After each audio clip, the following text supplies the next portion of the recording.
Apektado na raw ng mga kumakalat na fake news si Pangulong Bongbong Marcos. Kaya ang palasyo pumalag na at may hamon sa mga madalas na nagkakalat ng maling impormasyon. Narito ang report ni Maricel Halili. Trending ngayon ang larawang ito ni First Lady Liza Araneta Marcos habang kasama ang mga miyembro ng Asian Cultural Council sa Pangarap Clubhouse sa Malacanang nitong Sabado. Pero ang say ng ilang netizens, edited daw ang First Lady sa litrato. Nung isang linggo pa maugong ang balibalitang wala sa Pilipinas ang First Lady matapos umanong maaresto sa Amerika, bagay na ilang beses ng pinabulaanan ng palasyo. Pero pati ang family picture ng pamilya Marcos na pinost din ng First Lady noong linggo, hindi rin nakaligtas sa mga batikos. Birada rin ng bashers, mukhang phinotoshop din daw si Pangulong Marcos sa picture. Dahil sa dami ng comments na mukhang edited daw, tila napuno na rin ang Malacanang na may hamon sa mga duda sa litrato. Kung sila yung nagsasabing edited, i-prove nila na edited. Nandun po ba sila sa okasyon? Kasama po ba sila doon? Habang tumitindi ang tensyon sa politika, lalong nagiging talamak ang pagkalat ng fake news. Kaya naman mismo ang palasyo, aminado na apektado na rin si Pangulong Bongbong Marcos sa pagkalat ng mga maling impormasyon. Hindi to bago. Simula nang hindi naging maayos ang pagtingin ni VP Sara sa pamilya Marcos, nag-start na po ang fake news.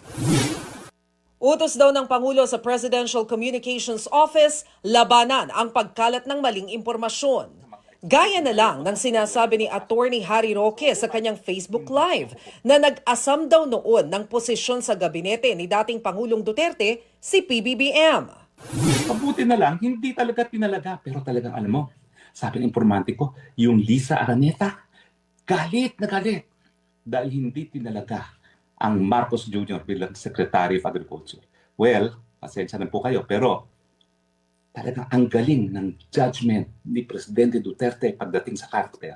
Alam niyang bulok ang Marcos, hindi lang ang senior, kundi pati ang junior. Sagot dito ng palasyo. Fake news? Fake news. Prove it.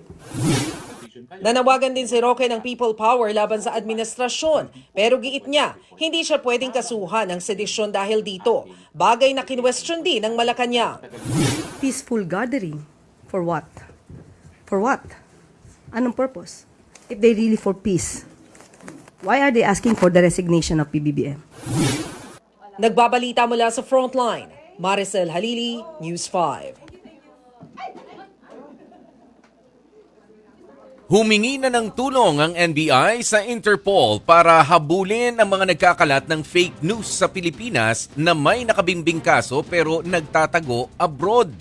Ayon sa NBI, dito pa rin nila kakasuhan ang mga mapapatunayang nagkakalat ng fake news. Tutugisin lang daw sila ng Interpol sa ibang bansa kapag may inilabas ng warrant. Sa ngayon, hindi raw bababa sa 20 content creators ang minamanmana ng NBI dahil sa pagkakalat ng maling impormasyon. Patuloy raw ang kanilang case build-up laban sa mga ito. Batid naman daw ng NBI na mahirap tugisin abroad ang mga fake news peddlers. Kaya susubukan daw nilang hulihin ang mga ito sa ibang kaso, gaya na lamang kung papasok na sa sedisyon ang kanilang content at kung guilty sila sa tax evasion.